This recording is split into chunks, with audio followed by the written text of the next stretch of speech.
So it's first weekend retreat, first retreat of this training season. So we have 2 training seasons each year, the first half of the year and then the second half of the year. And so this is the first retreat of that first training season that we have. Wait a second, now I'm not sure. I think we have 2, maybe even 3 of these before the spring retreat in Switzerland, and then another 2, I think, weekend retreats before the culmination of the training season, which is the summer retreat here in Slovenia. So we've had this retreat system for quite a few years now, and I like it. It's good to have these short snacks, weekend snacks, and then have a bit longer. Though I have to say that it's gotten a bit out of hand, the autumn retreats and spring retreats, because we used to have a week-long summer retreat and week-long winter retreat, and then 4 or 5 days of spring retreat and autumn retreat. But now it's gotten out of hand because spring retreat will be 8 days. And how long was the autumn retreat last October in Finland? It was maybe week long. 7 days, yes. So the retreats are getting longer. Well, I'm joking a little bit, but it's a good trend. It's good to have opportunities for week-long retreats because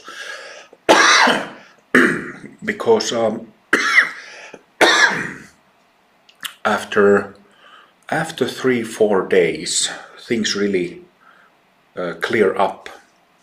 So week-long retreats are lovely because of that, because you have that first half of doing the work, putting in the effort, and then the second half is kind of like cruising smooth sailing. So it's a good trend. I remember back in the day when I was in Japan in the monastery, which wasn't that long. It was long ago, but it wasn't that long that I was there. But they had a very, of course, it is designed for residential students, people who live in the temple, in the monastery. But we would have 2 small retreats, Ko-session, it's called, small retreat, that lasted for 4 or 5 days. That was a little less intense. So 2 of those, 2 times 4 or 5 days, and then 1 week-long great retreat or session that would last once a month, so a week once a month. So it would mean that out of every month there would be retreat for half of the month or more. So quite intense. And this is how it should be. Now that I started speaking about this, I was reminded about something that I've been talking about over the years, which is that how precious sitting practices are. Especially in the world of Vajrayana Dharma. I little bit hesitate to say Vajrayana Buddhism or Tantric Buddhism, Tantrayana Buddhism, so I would perhaps prefer to say Vajrayana or Tantrayana Dharma, the teaching of the Tantra, or the teaching of the Tantric vehicle.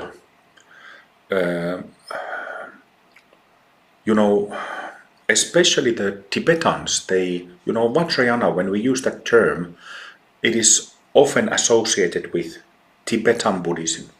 Although actually most of Tibetan Buddhism is not tantric. Most of Tibetan Buddhism. We have to remember that it is Tibetan Buddhism means, depending how you count, 4, 5 or 6 separate schools of Mahayana, and within those 4, 5 or 6 schools there's actually a lot of teachings, practices that are not tantric. But anyway, the point that I'm getting to is that this was news to me. I remember I had been practicing for many years and I wasn't that familiar with Tibetan Buddhism.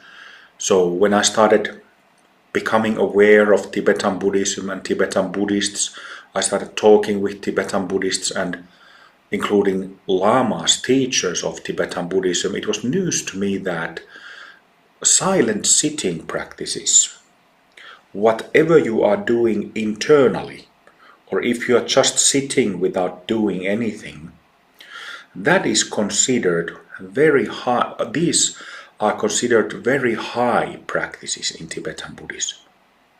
So, and I remember hearing that, like the view that very few Tibetan Buddhists historically meditated, sitting still, unless they went into a strict retreat.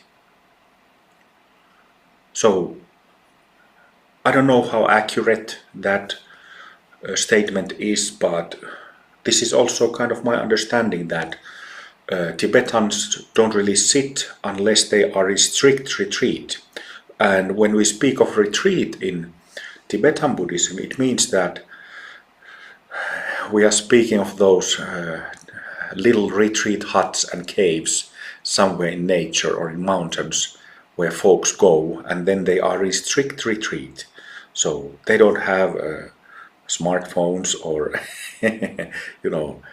internet connection, or there's no kiosk or 7-Eleven around the block. They are really out in the wilderness, and they practice all day, every day, and all night, every day. I remember talking with Tashi Manox.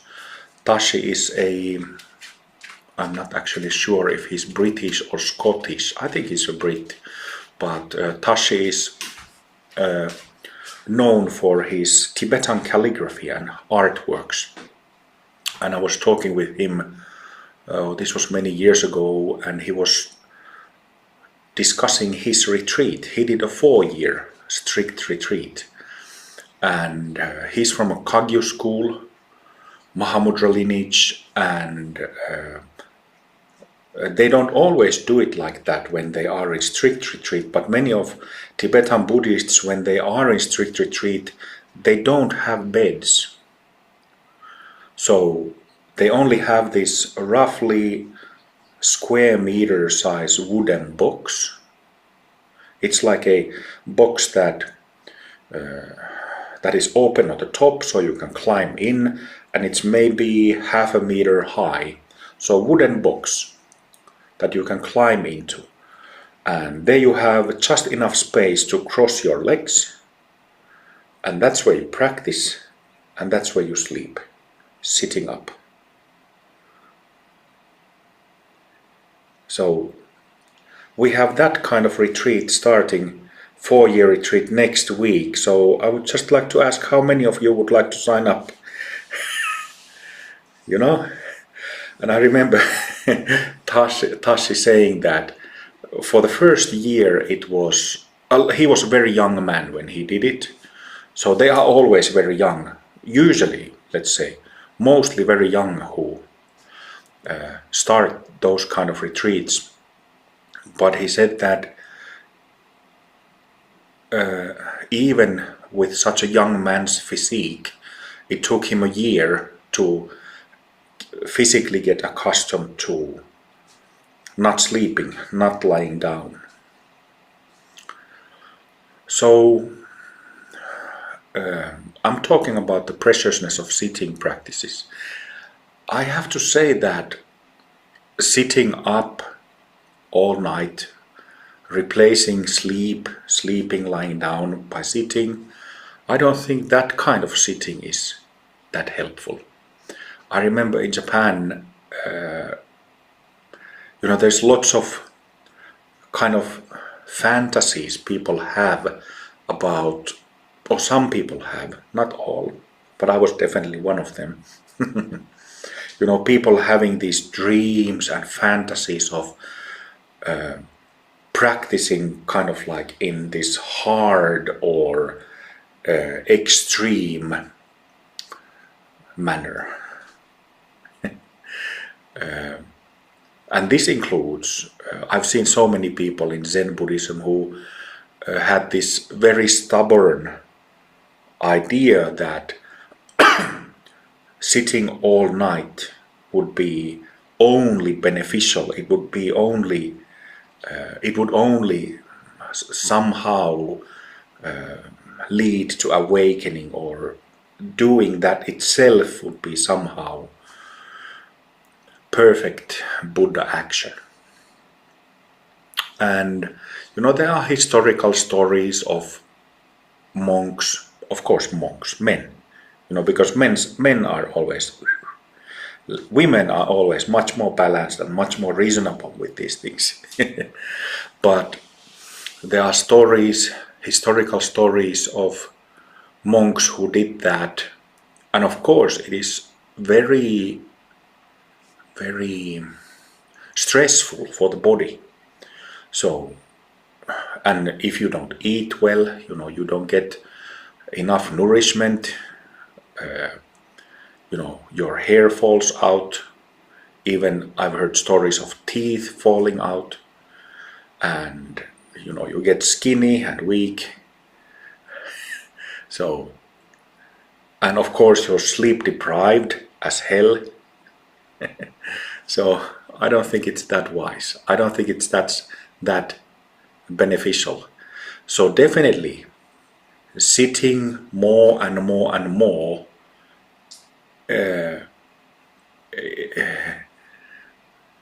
it's just physical activity. So if we don't understand what to do internally, if we don't have proper instructions, sitting, no matter how perfect you can sit, one can sit in perfect lotus posture, it's not gonna solve the existential problems. It's not gonna reveal Buddha nature. But there are people who believe that if you just take the posture, that this is awakening, just to be in the posture.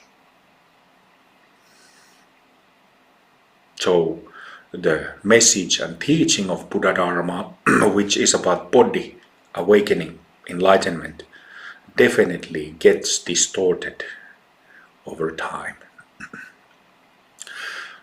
But back to sitting and its preciousness. So it is my understanding, my impression, which may or may not be 100% correct, but oh yes, I remember hearing this Trungpa Rinpoche, who was a very controversial figure, but I heard that he was the first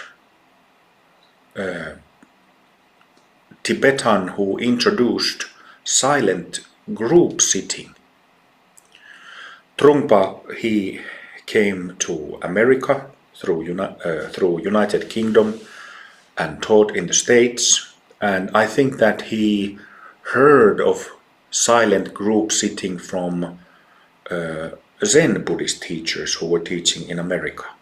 So he introduced silent group sitting within Tibetan Buddhism, and as far as I know, he was the first to do so.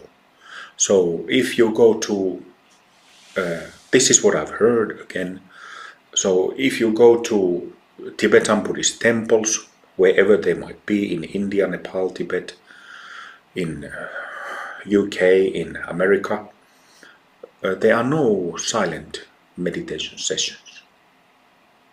Isn't that interesting?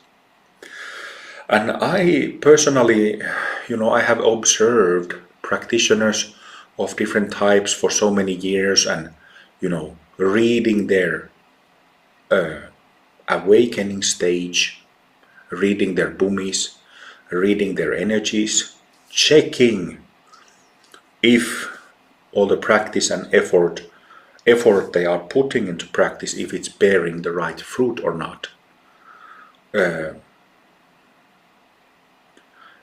Not sure if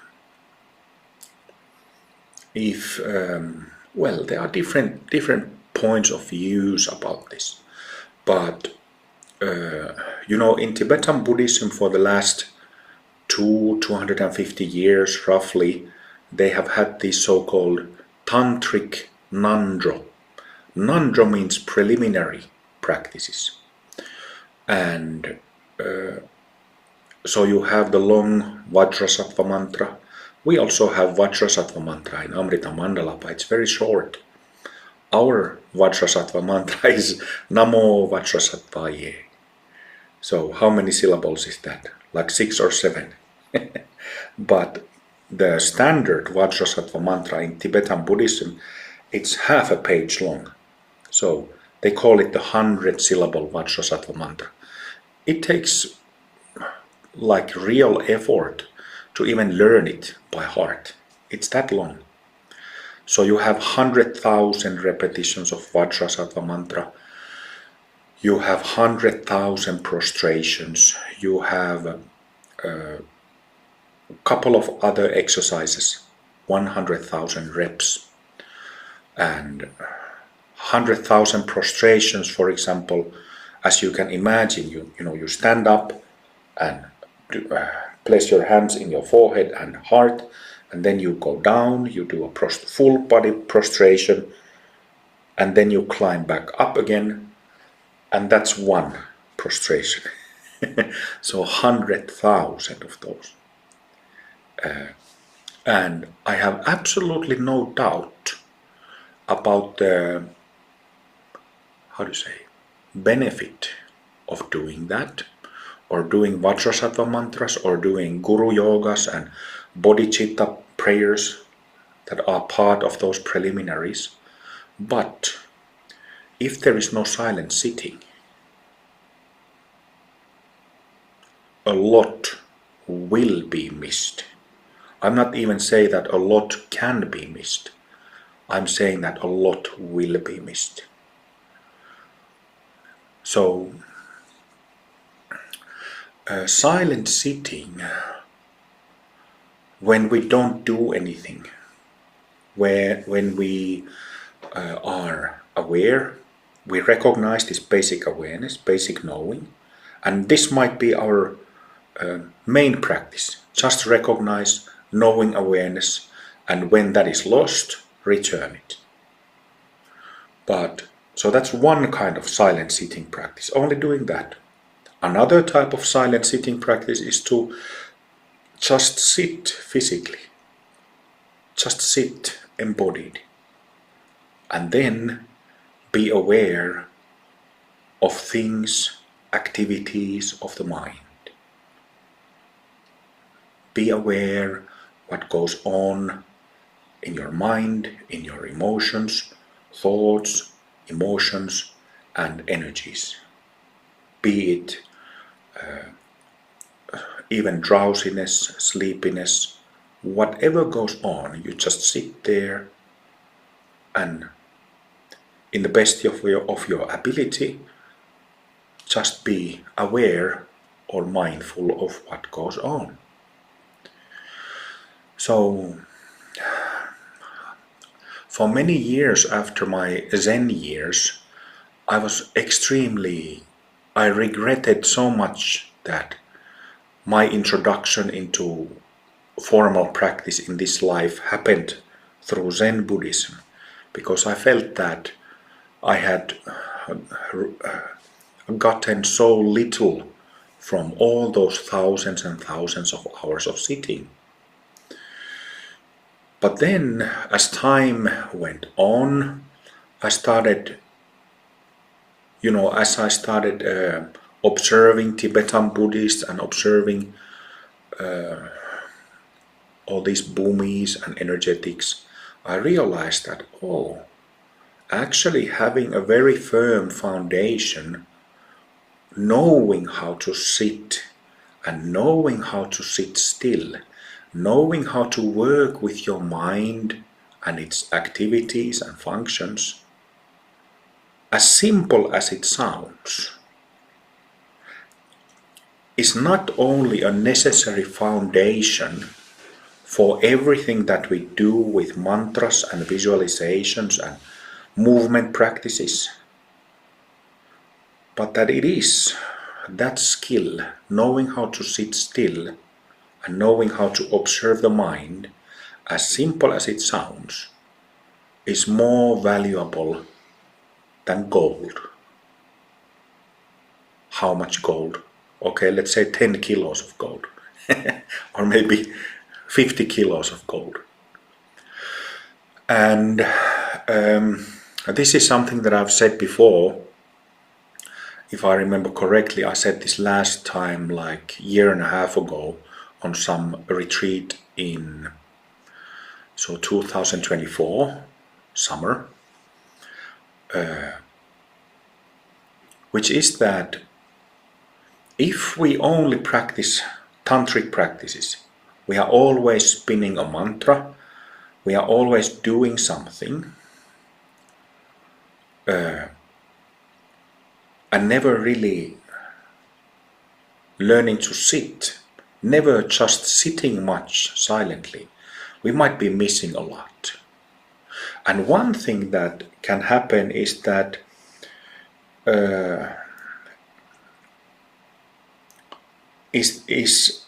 if we always are doing something and we are not learning to sit, then when we have a dark night, the best way to work through a dark night, when we have lots of emotional stuff happening, anger, anxiety, depression, whatever it is, or all of those together at once, when we have this so-called dark night, rough patch in practice, the best way to deal with it is to sit still and meet it head on, blend with it. This is the best way and most direct. No matter what stage of practice, whether you have opened 0 bhumis or 5 bhumis, or you have all bhumis open, whether you have 8 bhumis perfected, whatever your stage with astral body meridian system is, any stage, that's the best, most direct way if you can make it work. But I guarantee that it won't work if you haven't developed a firm basis through silent sitting. That's 100% certain that if you have never put in the hours of silent sitting, you won't be able to, when you have a dark night and it's like this in the inner space, like things are flying around like a flock of bats and bomber airplanes, and it's just a chaos inside. That moment you will not be able to, even if you try to sit still and embody and be present, that is not the moment to develop that skill. Okay? So what I'm saying is that if you put in the time and learn to sit, Just be in your body. That simple. Just be in your body. Be with your mind and with its movements. It will, you will see the benefit of that when you hit a rough patch. Okay? Is that clear? So,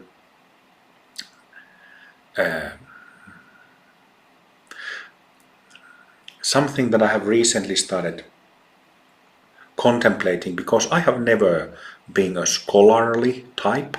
I have never read the suttas, like they are called in the Pali language, which are Buddha Shakyamuni's original, or let's say it, original teachings that were written down how many hundred years? Well, at least few hundred years after his time.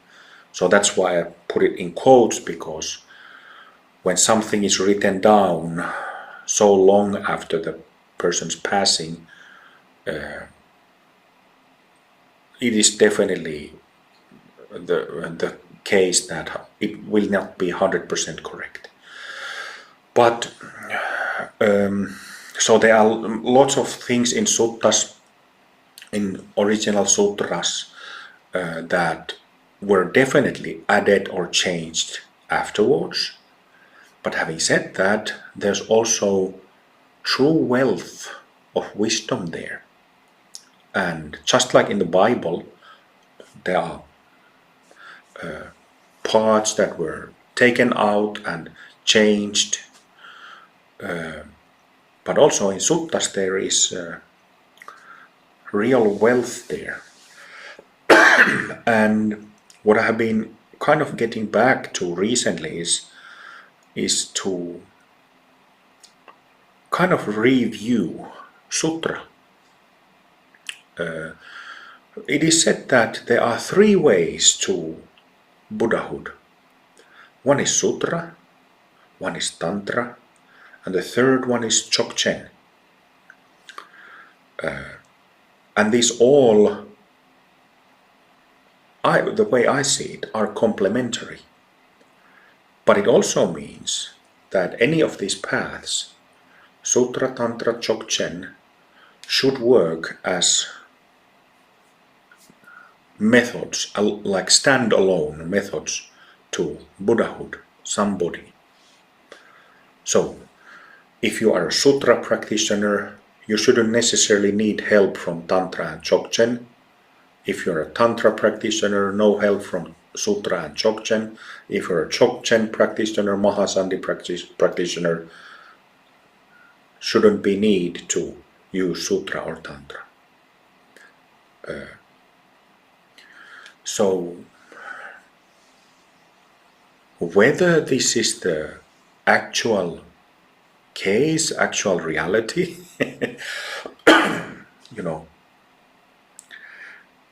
whether we can find enlightened Dzogchenpas, few we can find alive today. Whether we can find enlightened tantrics, yes, few we can find. Whether we can find enlightened sutra practitioners, that is Sutra Mahayana. So we are talking about Sutra Mahayana, Tantra Mahayana, and Dzogchen, which is, it is based on Mahayana but not dependent on Mahayana. Whether we can find enlightened sutra practitioners, maybe we can find few.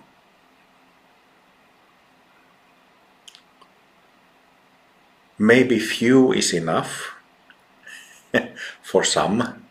To me it is outrageous to even suggest that there's only few. There should definitely be. There are so many Dharma centers now, and they are, I don't know, are they increasing? Hopefully.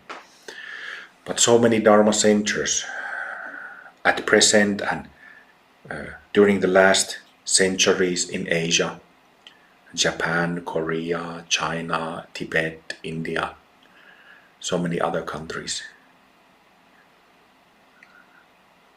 And some teachers, some gurus, some lamas have been outstanding. Guru Padmasambhava, roughly 1100 years ago, when he lived his life as Padmasambhava, he has had incarnations, reincarnations before and after. But I might be wrong about this. The number might actually be larger than I remember, but he had 25 heart disciples, heart students, heart sons, some of heart daughters, but at least 25 who attained rainbow body. So, enlightenment of the three bodies, causal, astral, physical.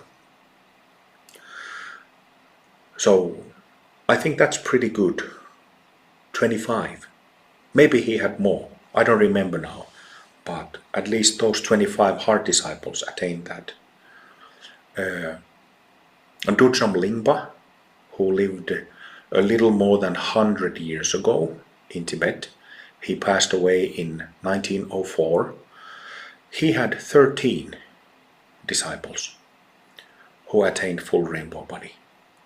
I think that's pretty good also. 13. Pretty good.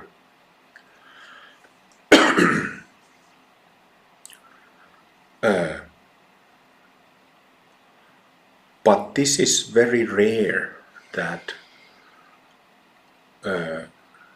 some master, some guru has had 10, 20, 30 such perfectly attained, perfectly realized disciples.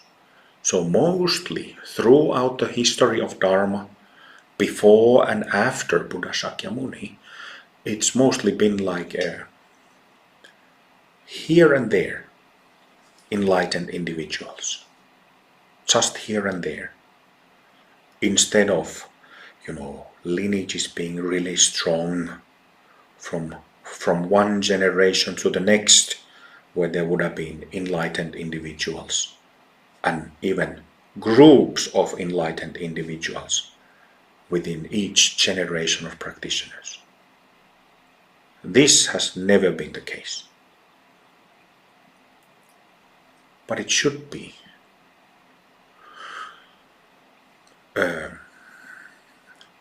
So I think that something that should be considered when talking about this is the so-called merit. Punya in Sanskrit, merit. Merit means kind of like readiness to practice, having real readiness that comes from inner need to awaken, need to become enlightened. So if you have a desperate need, kind of like if you haven't eaten for a few days and you're starving, you're so hungry, then you have a need to eat. Same thing with awakening, enlightenment. If you have a real need, that goes very long way. But if you don't really have a need, then even if you have the best guru and best tools, you're not going to get that far. But if we assume that throughout this, it's been about 2,500 years since Buddha Shakyamuni's time, and I think we can assume that there has been seekers who have had this real need in each generation. And more than one such student for each teacher.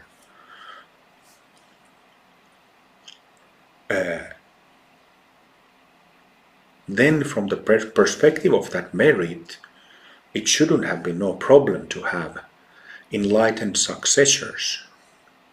It is always one of the main concerns for a teacher is to have enlightened successors.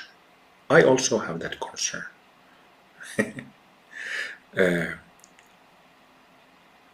Yeah, but I'm just talking about these topics. These things are something that I spend quite some time contemplating. Do you? Do you think about these things? Hello, everybody sitting, eyes closed. What are you doing? We haven't started yet. But seriously, do you ever contemplate such things?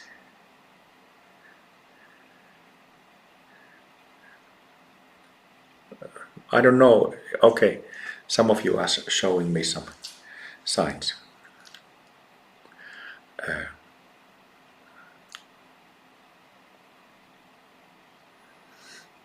I have always felt and thought that Dharma teachings should be very strong. They should be alive. There should not be even the slightest smell of paper in Dharma teachings. Did you understand what I meant? In today's Dharma world, it stinks of paper. It fucking stinks of paper. And people don't even understand. They don't realize that for them, Dharma means smell of paper. Books, book knowledge, second-hand knowledge, which has nothing to do with real knowledge or wisdom. So, when I say that Dharma should be strong, I mean the opposite of that smell of paper.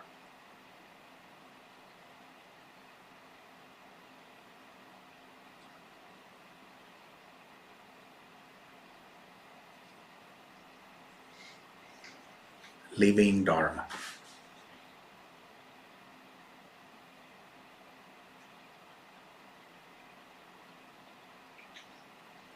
Enlightened people, going through stages of awakening, one shift after the other, one shift after the other.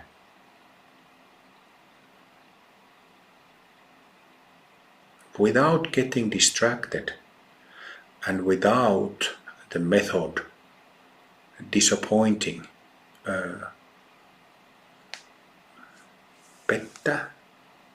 betraying the practitioner.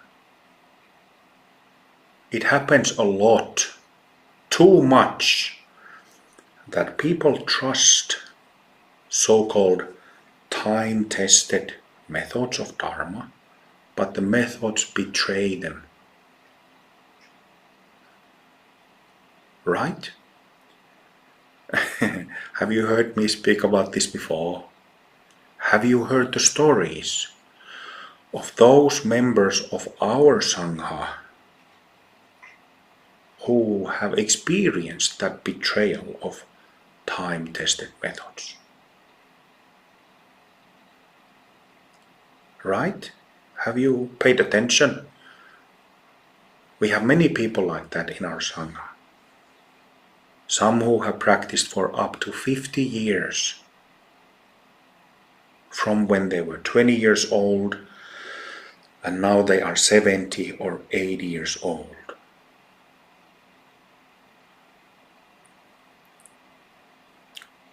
That's immense dedication. 40, 50 years throughout life, going to retreats, doing daily practice.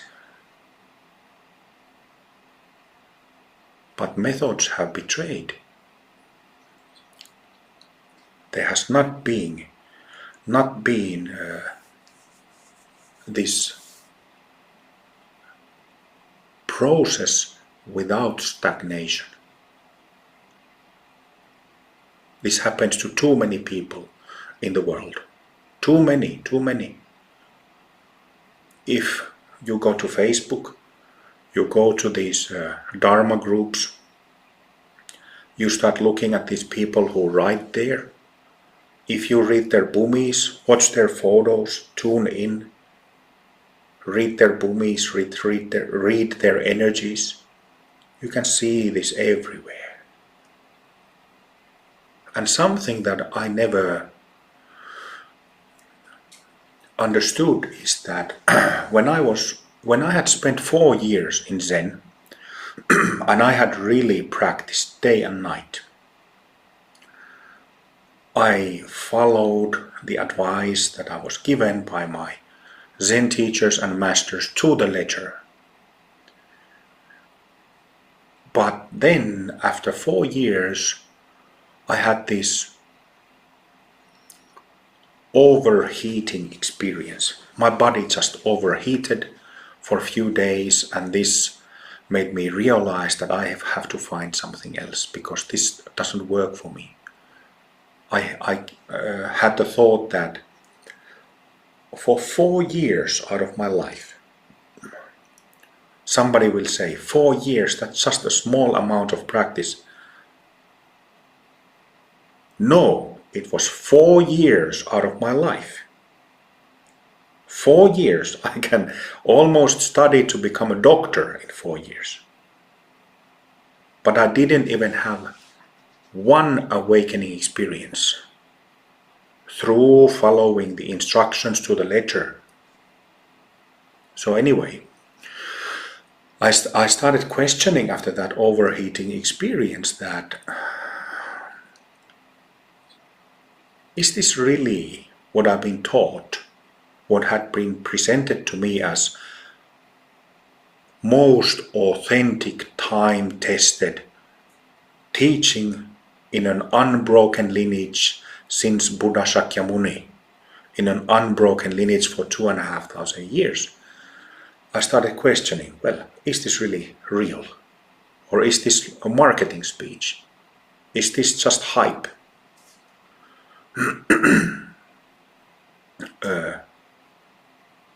And yes, there's lots of hype. Lots of hype. Lots of marketing. Authentic lineage. Greatly advanced lineage holders. But anyway, so if you look at teachers, practitioners, you can find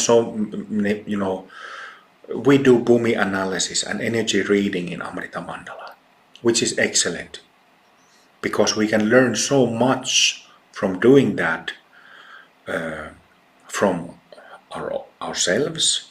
We can find out where we are exactly on the path between the unawakened state and fully enlightened state.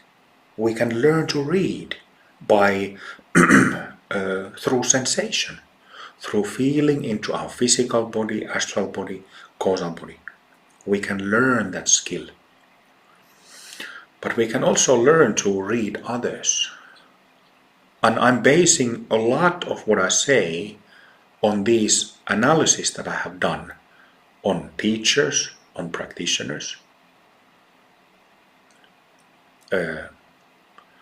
So my point was that methods, even when they say that they are authentic,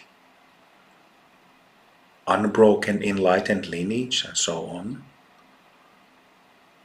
oh yes, that they actually betray people. But what I never understood is that I became so completely disillusioned about the authenticity of Zen teachings that something that I've never understood is how people who practiced for 40, 50 years And they still haven't really, there might have been years and years and years of stagnation, nothing happening in their practice. Their recognition of basic state still isn't stable. It shows up randomly here and there, maybe for a few moments, twice a month, once a month, something like that. But it just randomly comes and goes. And yet people trust these systems. I never understood how they don't get disillusioned faster. But maybe it's because belief. Just trusting.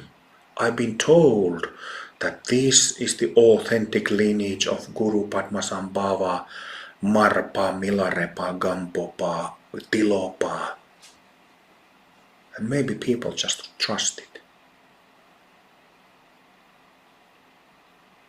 Matteo commented that, and believing that awakening is very rare and special. Yes. I've heard it many times that teachers who really don't know what awakening is, aren't awakened themselves, have this view that awakening or enlightenment is very rare and special. But I was reminded by one of the greats from the old Tibet, Tulku Urgyen Rinpoche, who passed away in 1996 or 1997. Peter in our Sangha, he was Tulku Urgyen's personal doctor for several years when he lived in Nepal. But Tulku Urgyen, in one of his books, I have that book downstairs in the library, but he said that, I'm paraphrasing, he said that in my life I have known many men and women who have attained Buddhahood. So Buddhahood is not some fairy tale or hype. It is not some fantasy. It is real. And I have met these people. I have known these people. That's what Tulku Urgyen said. I can try to find that exact quote for tomorrow, because it is beautiful. He was just reminding that believe not the hype, believe not the nonsense, believe not the distorted words of Buddha Shakyamuni. It is distorted if you say that awakening or attainment of Buddhahood is very rare and special. This is distortion of Buddha's message. Buddha's message was very much not only that of empowerment, but also total transformation through awakening, through the practice of Dharma.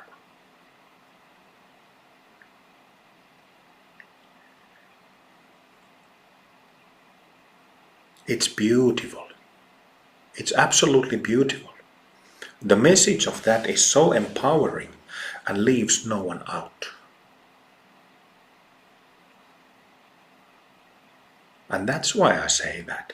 What's up with all this weak, paper-smelling Dharma out there?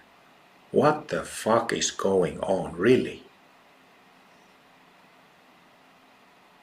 Right? Like, how the hell can it get so bad like it is now?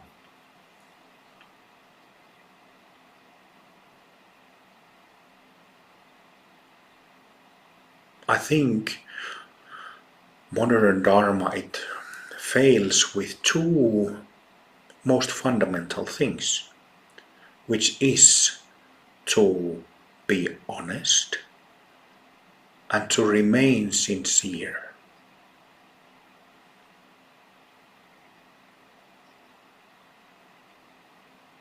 So these basic things, clarity of mind, love and compassion, groundedness based on simple ethics, being honest, sincere, not bullshitting, not lying, and bodhicitta.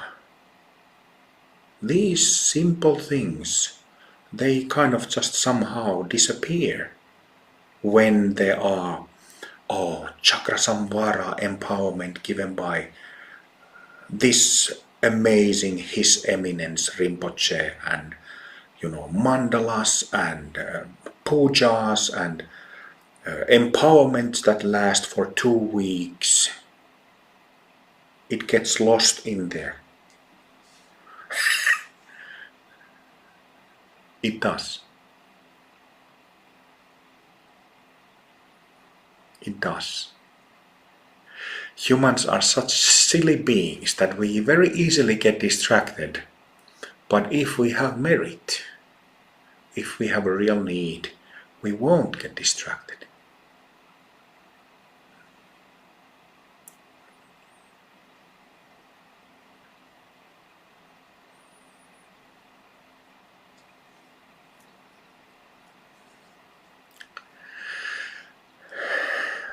So it's just us 16 people practicing this weekend, and I kind of feel like I gave this, how to say, fire and brimstone talk.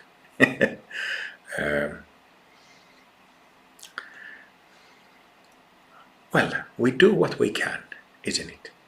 We do what we can. But that's exactly when we do what we can, what is available to us, we don't leave it undone. We don't ignore. Why?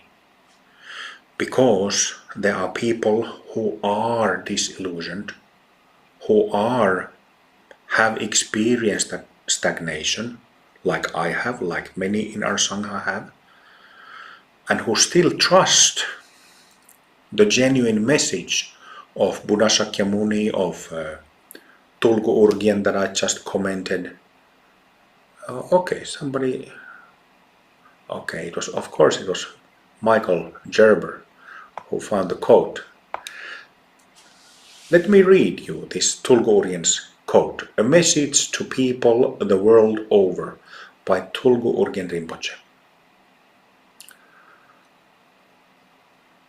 Foremost, I would like to tell you that an enlightened essence is present in everyone. It is present in every state, both samsara and nirvana, and in all sentient beings. There is no exception. Experience your Buddha nature, make it your constant practice, and you will reach enlightenment. In my lifetime, I have known many, many people who have attained such an enlightened state, both male and female. Awakening to enlightenment is not an ancient fable. It is not mythology. It actually does happen. Bring the oral instructions into your own practical experience, and enlightenment is indeed possible. It is not just a fairy tale. This is from the foreword from the book, Repeating the Words of the Buddha. Yes.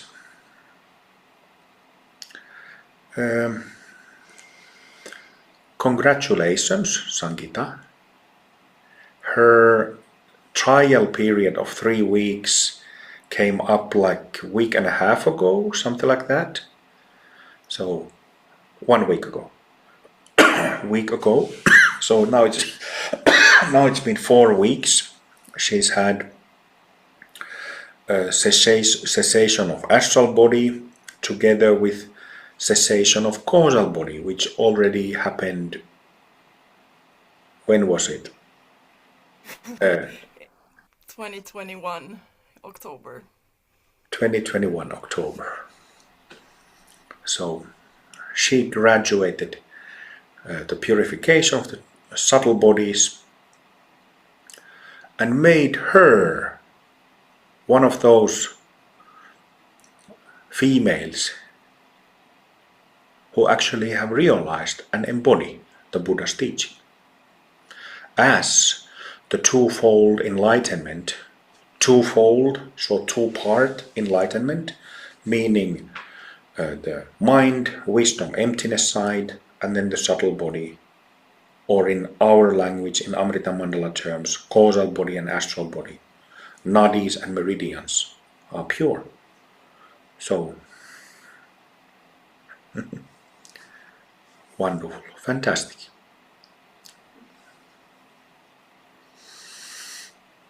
So there she is, we can all look at her. There she is sitting. We've seen her face before on retreats. We've all, most of us anyway, met her on retreats, talked with her, had cup of tea or coffee with her. We all know her. You know, as you can see, it's the same Helena, the same Sangita as she has been the past 10 years in the Sangha. And yet, something is different. Not dramatically, like I don't see her floating. I don't see a halo above her head. You know? But clearly something is different. So there we have it. Very down to earth. This Dharma of the Buddha. Teaching of reality. When it is, I often translate Dharma as teaching of reality. So when it is reality, it cannot possibly be, like Tulku said, not an ancient fable, not mythology, not a fairy tale, not imagination either. Real reality.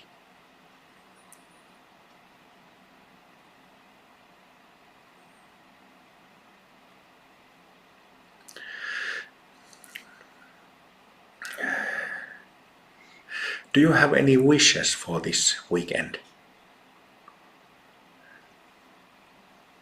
You are welcome to. You can just unmute your microphone.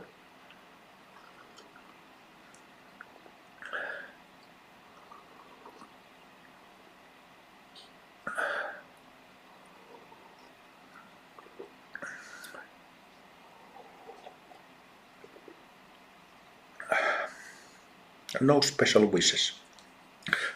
Any last wishes?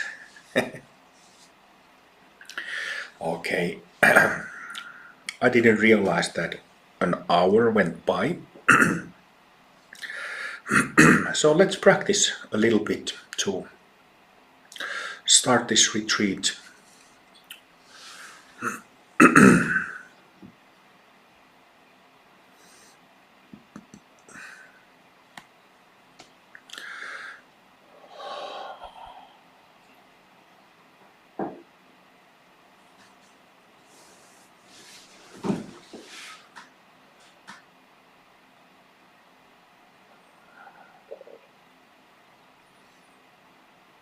Forget about meditation. Forget about spirituality. Forget about spiritual experiences. Forget, release the burden of spiritual attainment. Let go of expectation. Just don't do anything. Don't add anything. Don't hold on to anything.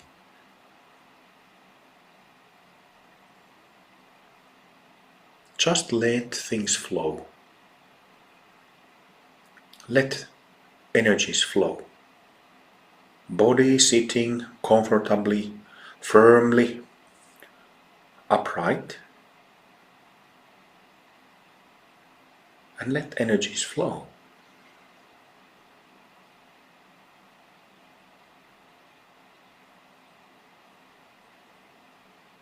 And when we are not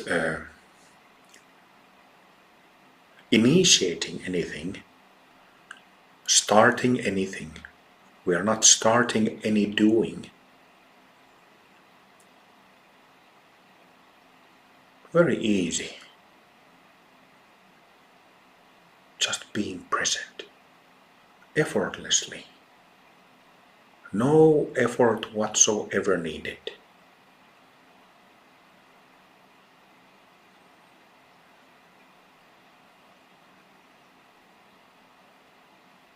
And in this effortless presence that we do not create, we do not own, that we cannot grasp, there's just natural clarity and ease. Troubleless ease. Troubleless ease. Can you find that? Can you recognize this troubleless ease?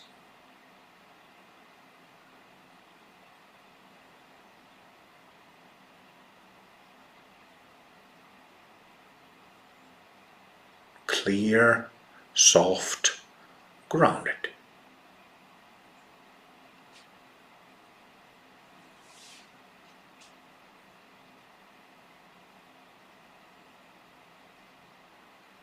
Clear, soft, grounded.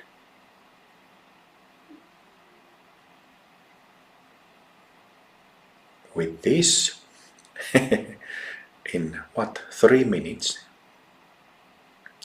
we have already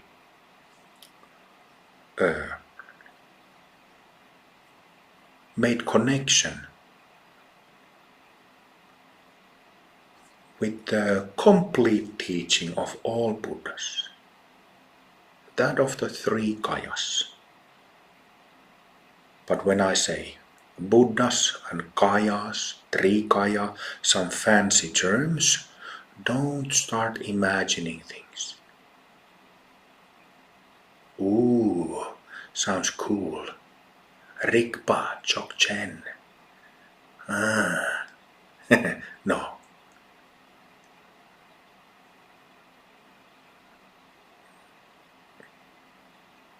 Don't get drunk. Don't get intoxicated. Don't get carried away. Just clear, just soft, just grounded.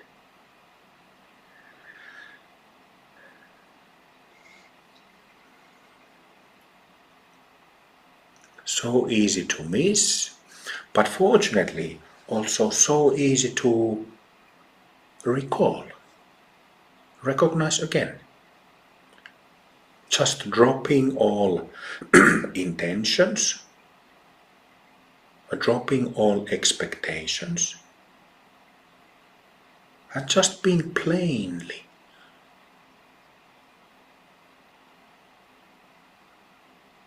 No need to think about the past, no need to think about what will happen next.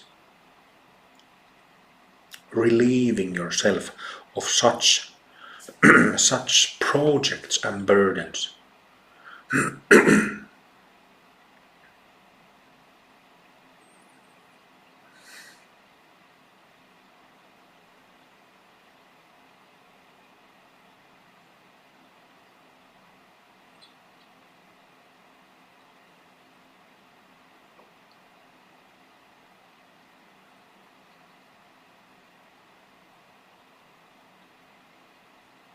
And one important thing is that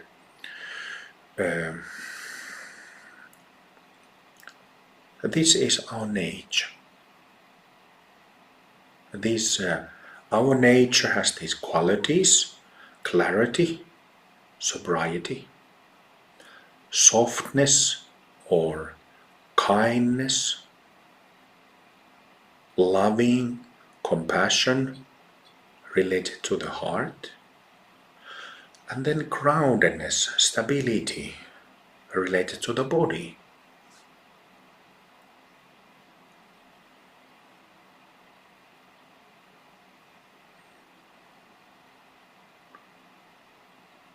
So this is simply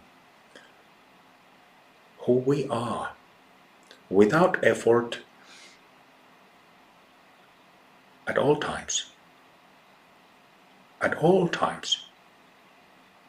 At all times.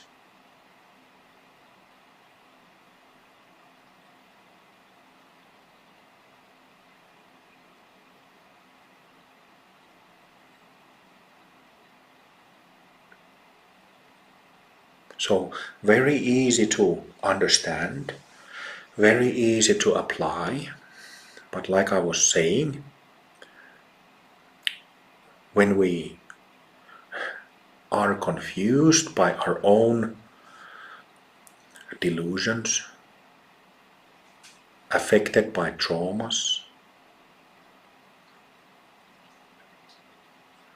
we get distracted.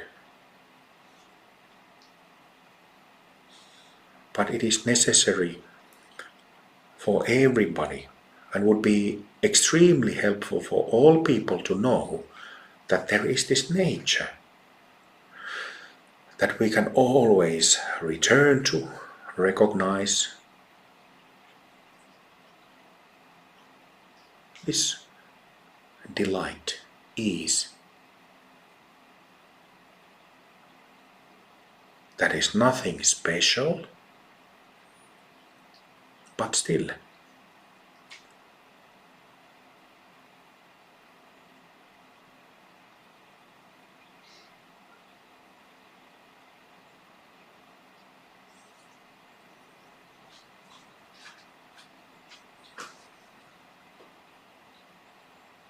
So there is nothing more. Well, there's many things from the practical perspective, but I often, in these first sessions on Friday evening, on these weekend retreats, I point out this Buddha nature in a very simple and direct manner before we get into tantric practices on Saturday and Sunday. But it is so simple. And when we recognize again, throughout the session, throughout our daily life, then we actually familiarize who we truly are. And there, what happens, what the process of enlightenment is the kind of different elements putting into their right places. Kind of like, I hesitate to say hierarchy, but something like it. Establishing healthy, correct hierarchy with the elements of the mind. Correct placement. And that placement is off because we don't have that most fundamental of the elements, which is the nature of mind. Wakeful nature. Because we don't have wakefulness is how we get lost, confused, caught by samsara.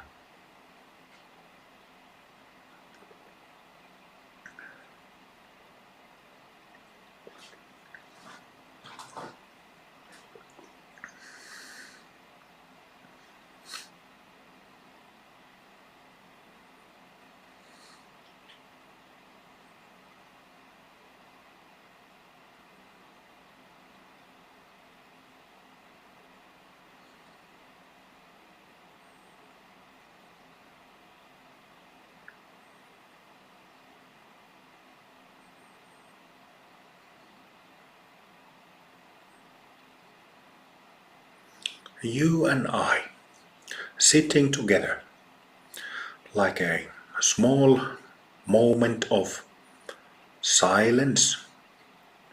Well, I'm talking, bear with me, but kind of like a small moment over afternoon tea. You and I sitting at a tea table.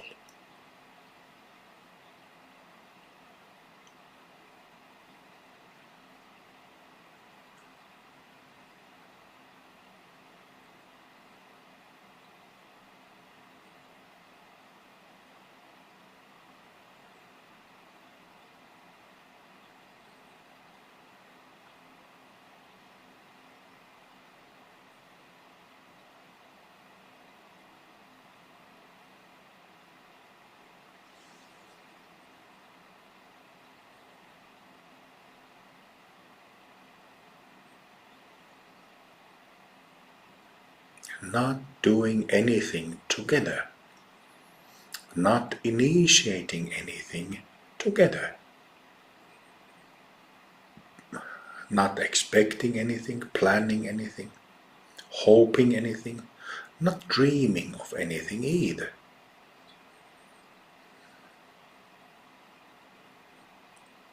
Just simply together.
recognizing our own nature like this, the nature of mind, is absolute bodhicitta,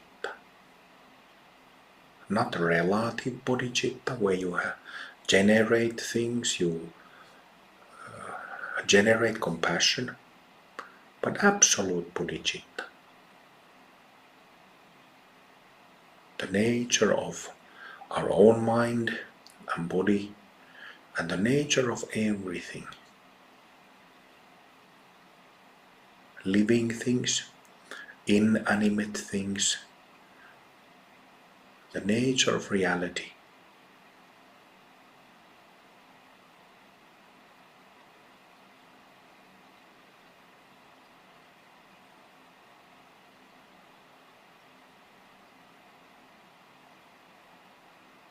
All beings and things already included, already as they are.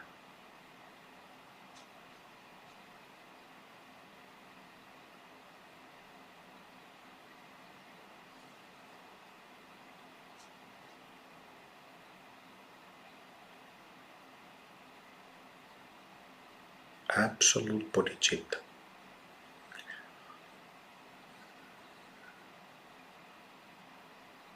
But this kind of meditation is called non-meditation, abhavana. Abhavana, non-meditation. It is called non-meditation, like negation of meditation, because we didn't enter into some state of concentration or state of meditation. We didn't enter any state. We only stepped out or kind of loosened our samsaric state, our deluded state, our state of habits. We loosened that, we stepped out of that by shifting our awareness of what we are aware. And therefore it is negation of meditative states, hence the term non-meditation.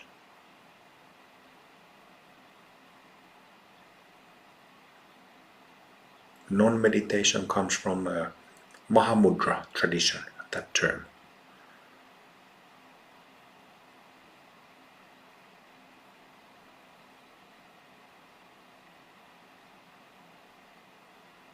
Another way to say what kind of yoga we are now practicing, it's Ati yoga. Ati yoga.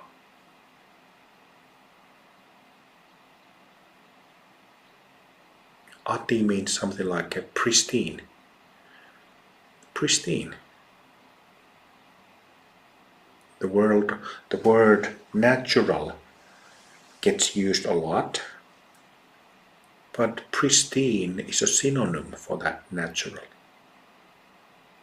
Ease is also. Ease is my English rendition of the word sukha. S-U-K-H-A. Sukha. Ease. Opposite of dukkha. Confusion, suffering. Just ease.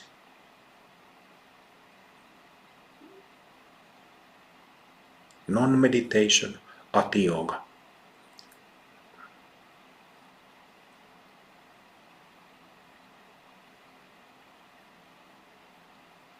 And what this non-meditation Ati yoga is? Clear, soft, grounded. Sober, kind, loving, compassionate.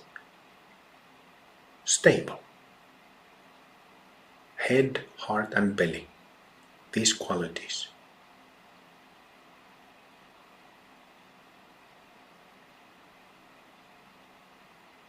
But it's total experience. Yes, it is the head that gets cleared up from the clutter, from the, mash of thoughts. It is heart area where love, softness, kindness, compassion, where it connects. And it is the physical body through which groundedness, stability, peacefulness is recognized.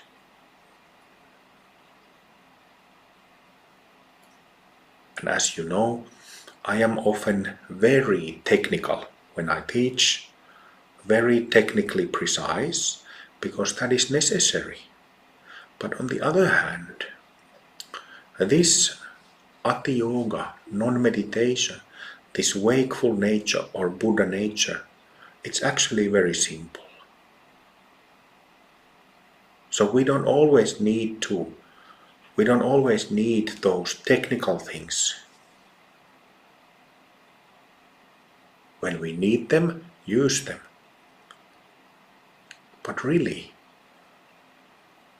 it's just about recognizing, establishing this, like I said a moment ago, this healthy balance or healthy hierarchy.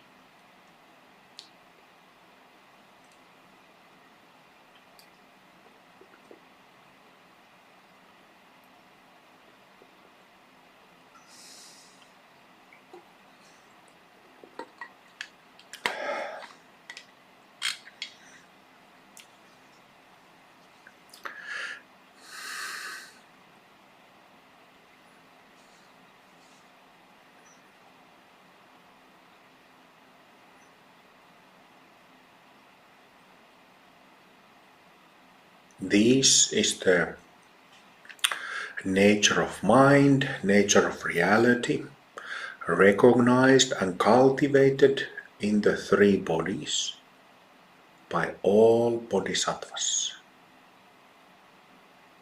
and realized by all Buddhas, Mahasiddhas, enlightened beings of all times. There's nothing else. This is the main course.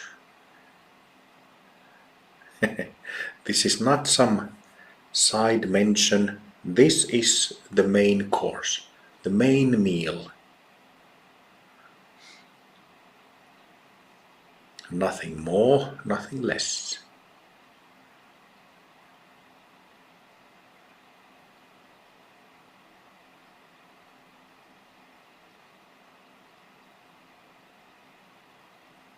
And first we begin from just, like I said, little moments, recognizing, this nature. Clear, soft, grounded, loosening, letting energies flow, allowing them to flow when we get caught up, hung up with stuff. Loosening, okay, letting flow.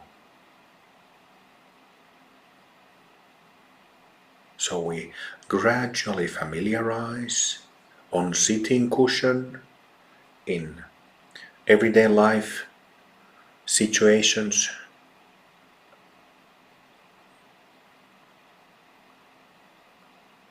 And then through familiarization comes familiarity. And that healthy hierarchy in the mind is established more and more.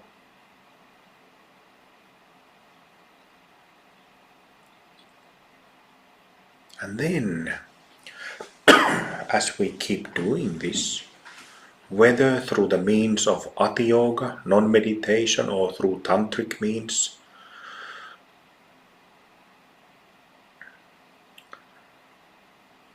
we start seeing that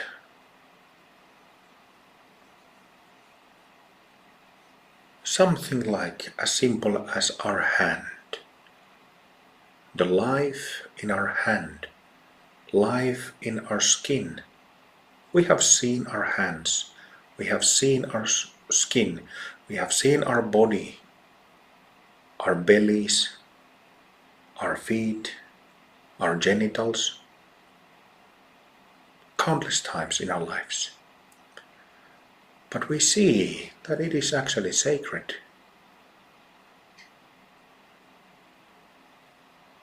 Not special, but sacred. That even the physical body it's not separate from this Buddha nature, wakeful nature, but very much it.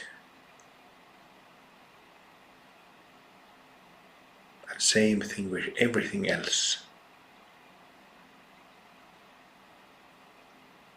All living things, even inanimate things, even insignificant things,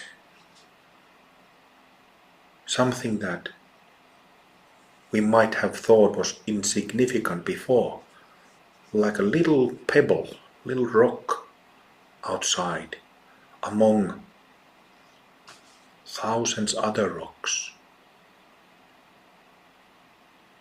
I am not telling you some romantical Zen story.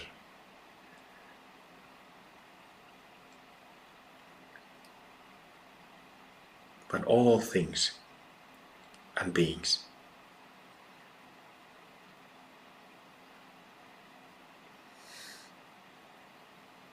Even the poor people, beggars, including rich people, including assholes, including everybody. That's the mandala.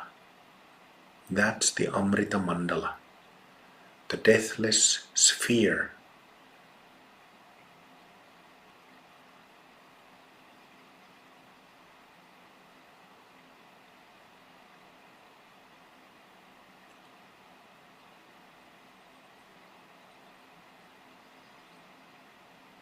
The Buddha nature of all beings and things, the rainbow body of all beings and things. A complete, flawless, it's a fancy word, mandala. And I often translate it as sphere of influence, or like a sphere.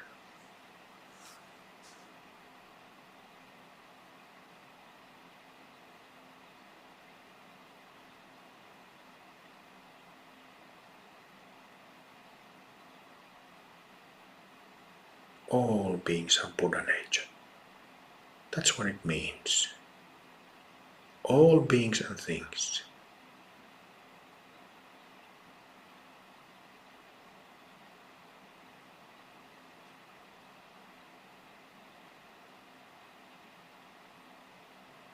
Everything and everyone precious. Life itself, God itself, Guru itself, everything is.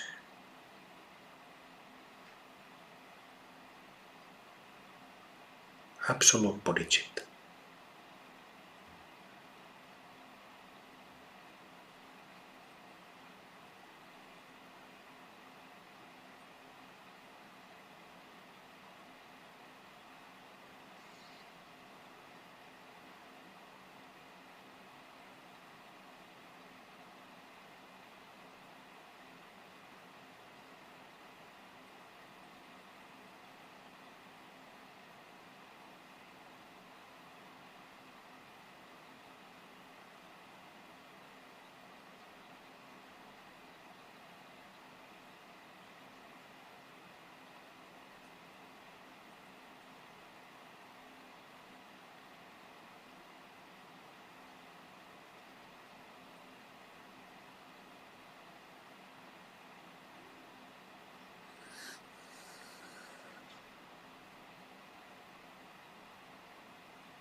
Okay, let's chant short prayers. May all beings be free 3 times and then dedication of merit.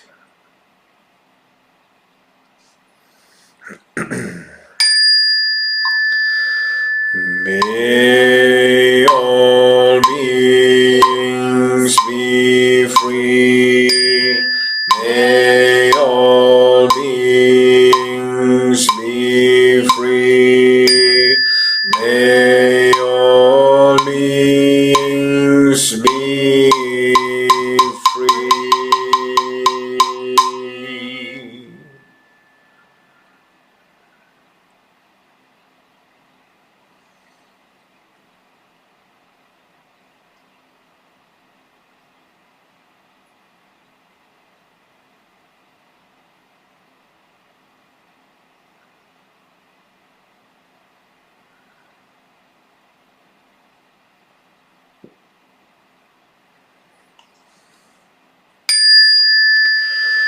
May all beings receive my accumulated merit. I dedicate the merit to the refuge and to all sentient beings.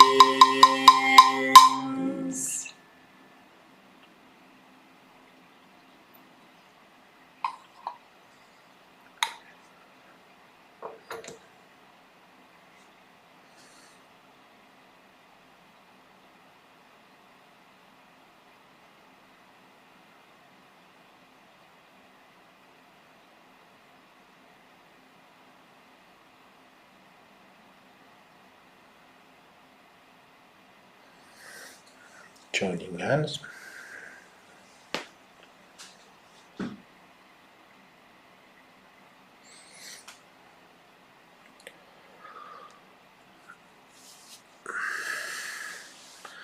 Stretch a little bit.